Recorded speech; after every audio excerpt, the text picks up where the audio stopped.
Hello everybody, welcome back for a video. This one's going to be different from my normal. Just kind of catching back up with everybody. We've been playing on a server that I'm renting now, and this is kind of an invitation, showcase for some of the scenarios I've come up with. Today I'm going to show you 3 PvP scenarios and 1 PvE scenario. Ultra fun, but this is our base. It's fun. It's a good stuff. Come join us. If you are interested in joining, there will be a way to get a hold of me. Fill out a brief application on my Discord, and then you're in. So we're going to start out with one of the first 3 PvP scenarios today. I'll show you. This one is called Arena. So this is a free-for-all, all weapons, everything allowed. I wanted to make it that way just for that reason. So you zone in, you get to make one of 4 choices. Of course, this would be your resting area where you make your bed to respawn. You can take one of these 3 portals, or you can walk all the way to the PvP area called the Arena.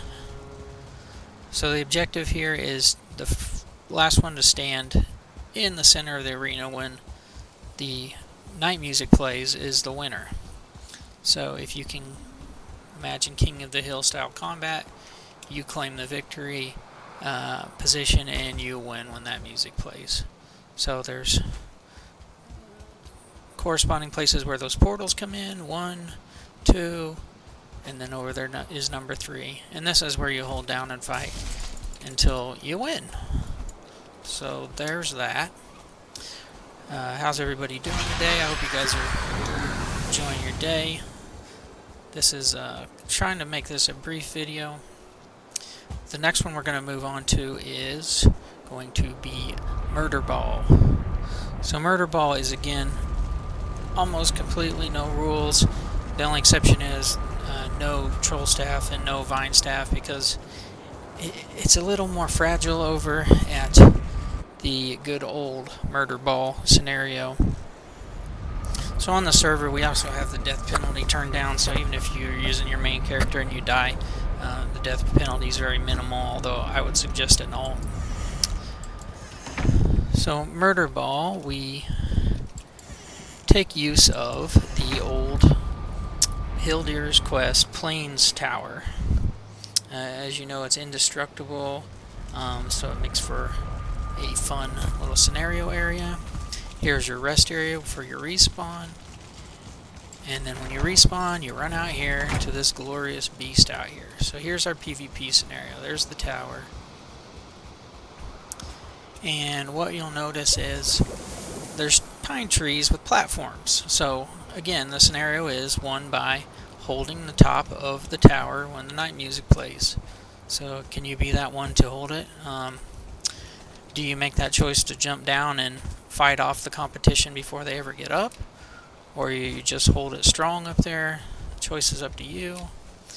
I like that these ladders kind of add to the jankiness of it all, but you can take the platforms almost all the way up. And then they basically stop right there. But you get the idea. Imagine fireballs launching at you and these platforms breaking and falling out from under you, but you know, if you get to the top, maybe you're better off just staying and taking the victory. One last cool feature about this scenario is I found a way to glitch the portal through. Don't ask me what random YouTuber taught me that. I think it was Jirok, but you can glitch through walls. So as you notice, we're at the base of the tower, and we're going to go ahead and go through this portal, and we glitch through to the basement. So there's all kinds of ways to get into the tower, up and down, top, bottom, middle, but that would just be the way to get in from that way. So this is going to make this video slightly longer than I planned. I didn't mean to do that, but it's fun to show that off. The next scenario we're going to is going to be the PvE scenario. It is called Safari Zone. Try to imagine a trophy hunt meets African safari meets just kind of competitive horseback archery competition. So what I've done is I've paved out a box trail all along this map that has really been super fun to make for me. So I enjoy bridges, road making, little point of interest areas. So basically you start the trail right here and you ride a logs all the way along. As you're riding, if you see an animal that drops a trophy, you will shoot the animal from lock's back. That means you stand up, shoot, sit back down, go gather your trophy. The person with the most trophies for the most points at the end wins. So here are those trophies and their corresponding values, starting at lowest and going to highest. So this is a super fun, relaxing thing to do. Maybe have some adult beverages, chat it up in Discord. But it's kind of mindless, yet competitive and fun at the same time. You might ask yourself some questions about, well, how is that fair? Well, the way it works out is if you take a shot and you kill something, you have to leave the trail to go get the trophy. At that point, and that point only, is the time when the person behind you can pass you. So it's kind of fair in that sense that it's kind of like leapfrogging back and forth, one after the other, and until we get to the end. So yeah, that's a super fun PvE competition. The last PvP scenario I'm going to show you is probably the most intricate and my most favorite. We have tested this one once and it was a complete blast. So it's called the Battle of Four Skulls. It's team based. Okay, it's limited to Silver Age weapons and armor, but Feather Cloak is required. So starting with offense and defense, we'll look at the offense's zone in. So basically the offense and the defense have separate objectives. The offense's objective is to take a cart with an egg in it all the way to the top of that hill. So here's the cart. It says get to the center of the fort with the egg in the cart to win.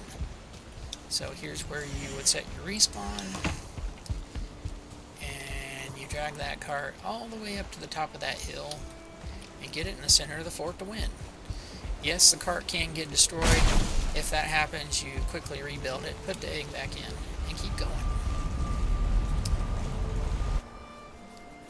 So those are really only the limitations that there are with the armor. Basically just everything Silver Age or less. I think we restricted it to just silver foods by that, or the gray foods, the ones that aren't health or stand specific. Now the fun part of the scenario is the defensive objective. Their objective is, well, I guess they're both fun because it's all out team warfare and it's brutal. But they have their rest area set up here, claim a bed, and they get to air assault, jump down to the fort. So it kind of gives the offense a bit of advantage to kind of start the ascent up to the top of the fort, while the defense is kind of, meandering back here and jumping all the way down to get to the fort. So it's kind of a nice little trip. You might want to have at least one good stamina food like I do here. Definitely be rested. Try not to land on the Drake.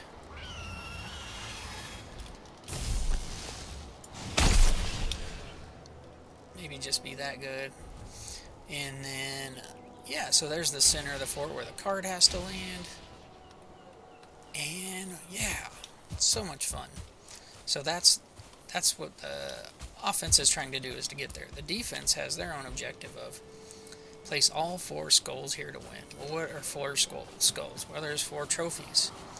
And they're hidden in one of these, in 4 of these 6 locations, which you get hints to. So a fisherman or a trapper hut. Look for the catch of the day. So those are their kind of generic hints that they get. Descriptions of where to find the skulls. And this is the fort. So yeah, you could defend the fort, but you probably want to have one team member out looking for the skulls, because that's your only way to win. And of course, stopping the offense is ideal as well. So there's the fort, and there's the roads. I hope everybody's enjoyed these scenarios. Hopefully when 1.0 gets up and rolling, we'll have a nice crew ready here to show these off and have fun. So thanks for joining, and if you have any questions, let me know. Bye.